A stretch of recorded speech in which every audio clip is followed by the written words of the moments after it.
Revenge of the Sith took everything the first two prequels built and delivered an ending that actually lived up to the weight of what we knew was coming. In my opinion, this movie alone shows why the prequels mattered and why all the hate they received was unjustified for the most part. Here, we're watching the fall of the Republic and how it becomes the Empire, Anakin turns into Vader, and the Jedi Order gets wiped out. Everything we knew from the original trilogy suddenly has context, and that context is absolutely devastating. What if anything to say about it? I have. You were the chosen one! Star Wars Episode 3 Revenge of the Sith. What I love most about this movie is how it doesn't waste a single frame getting to the point. The opening space battle over Coruscant is incredible and might be easily one of the best space battles within Star Wars.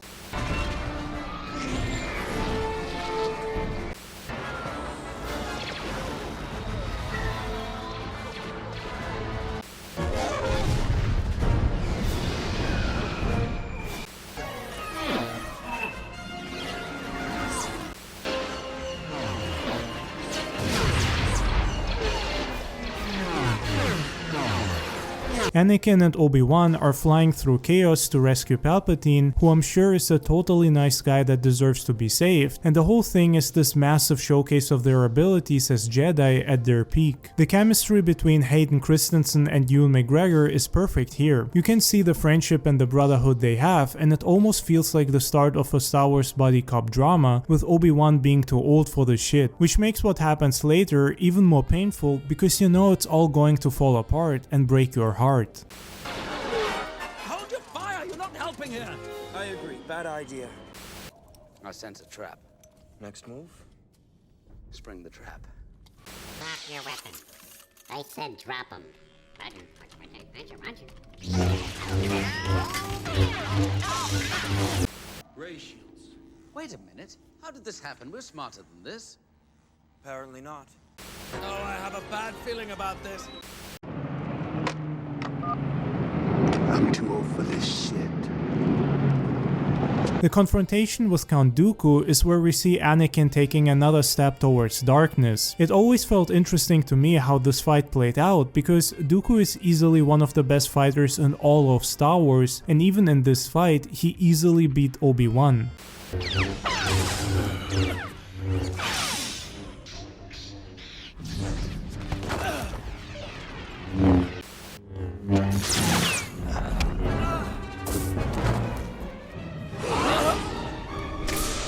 That's despite the fact that later Obi-Wan will go on to defeat Anakin. I always wondered whether Dooku was holding back because Palpatine had manipulated him and told him to lose, or if he genuinely had underestimated Anakin, with the dark side potentially making Dooku much more arrogant and careless.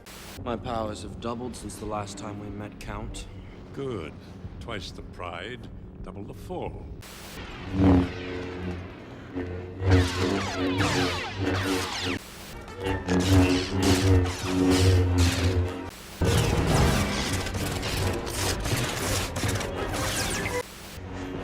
You have hate, you have anger, but you don't use them.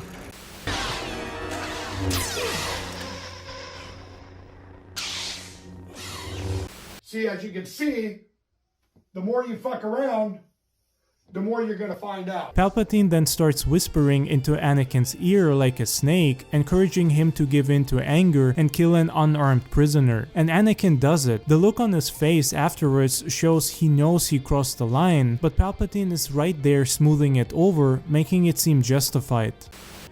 Kill him. Kill him now. Do it.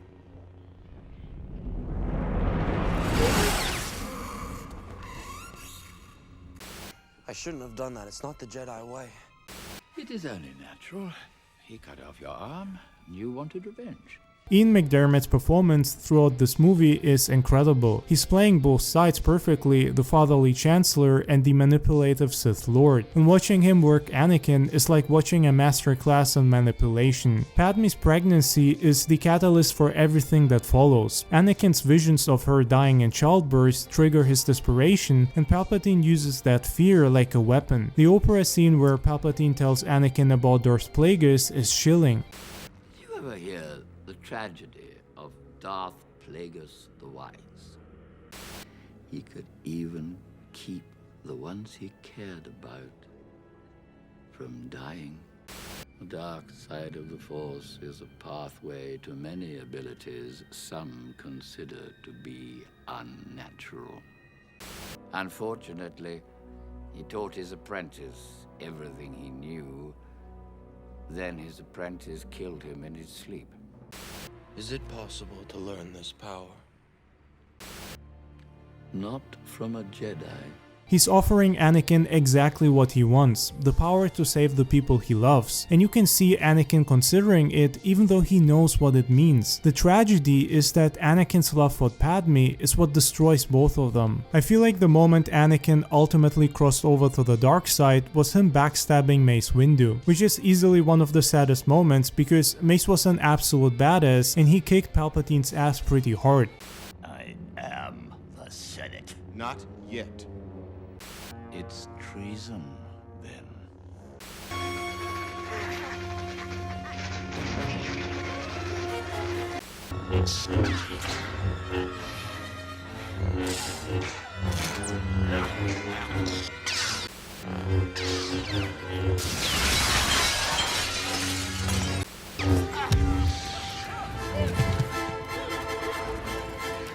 Although this scene always did make me wonder if Palpatine was just pretending to be weaker than Windu in order to manipulate Anakin even more. I have the power to save the one you love. You must choose. Don't let him kill me. I'm too weak. Oh, don't kill me, please. It's not the Jedi way.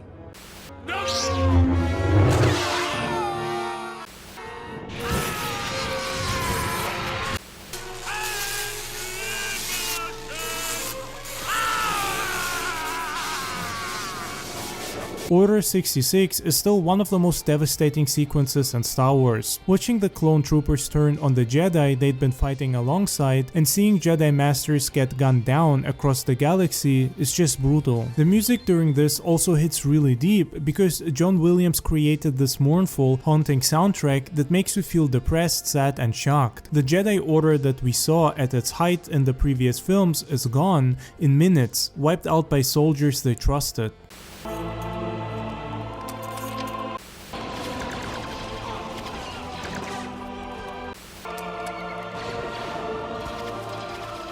Anakin's march on the Jedi Temple is the moment he completely crossed over to the dark side. Killing the younglings isn't shown explicitly, but we know what happened, and that darkness is what completes his transformation into Vader.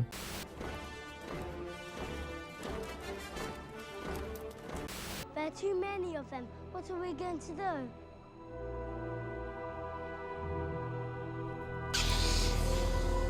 The scene where Padme confronts him on Mustafar and he's so consumed by power and paranoia that he force chokes her shows how far he's fallen. This isn't the Anakin we met in Phantom Menace. This is someone who's lost himself completely.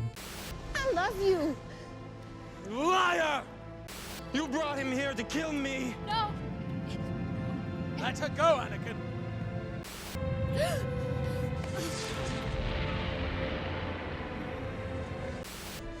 You turned her against me! You have done that yourself! The duel on Mustafar between Anakin and Obi-Wan is the emotional core of the entire prequel trilogy. Everything was building to this moment. These are brothers fighting each other, and neither wants it to end this way. I will do what I must. You will try.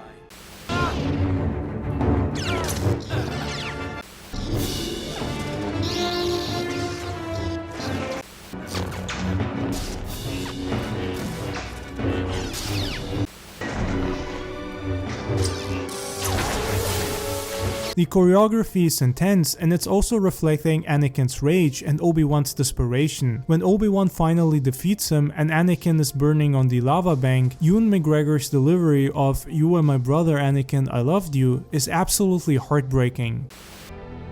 You were the chosen one! It was said that you would destroy the Sith, not join them! I hate you! You were my brother, Anakin! I loved you!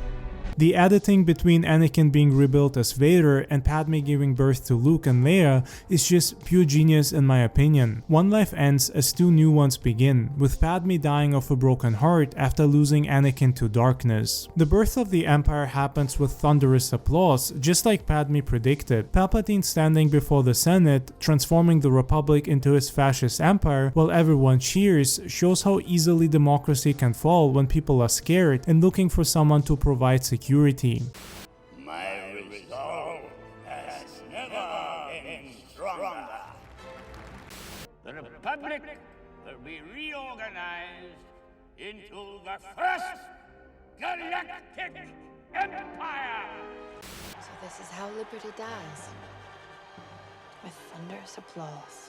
Lucas was making a point about how fascism rises, and watching it play out in this galaxy far, far away makes it hit even heavier. Although it is interesting how there are still plenty of people out there in complete denial about the fact that the Galactic Empire is a fascist authoritarian regime. All remaining systems will bow to the First Order!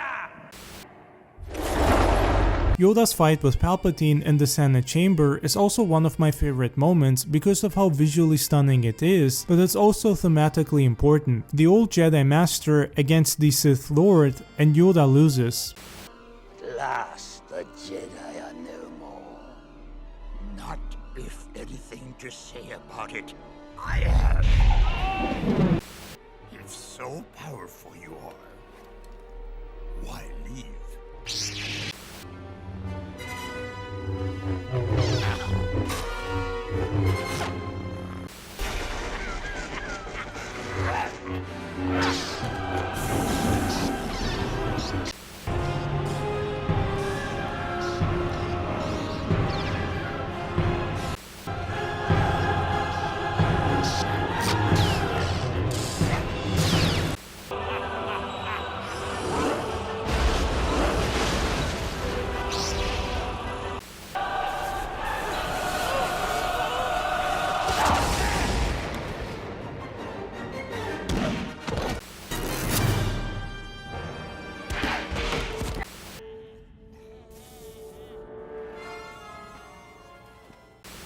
Into exile.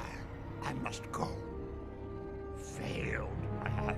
He has to retreat and accept that the Jedi failed and the dark side won. His exile to Dagobah isn't a choice, and more like him leaving full of shame, regret, and a broken heart. The Jedi Order is gone, and he has to wait for a new hope to rise someday.